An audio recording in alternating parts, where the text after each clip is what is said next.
समझ रहे? उनका जिक्र दरअसल मुस्तफा का जिक्र है, क्योंकि उनको ये नेमतें, उनको ये अजमतें जो मिली है, ये मुस्तफा का सदका है, मुस्तफा पर जानिसार होने की बिना पर मिला है। तो आला हजरत का मुकाम और मर्तबा और आला हजरत का इल्म मुस्तफा का सदका है।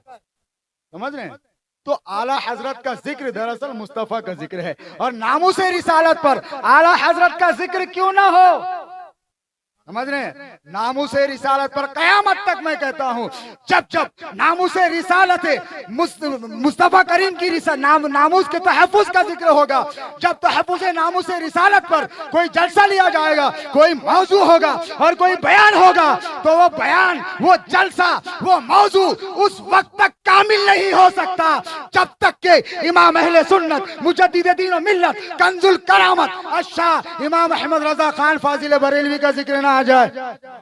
पूरी जिम्मेदारी के साथ कह रहा हूं, उलमा बैठे हुए हैं, जिलानी में बैठे हुए हैं, समझ रहे हैं?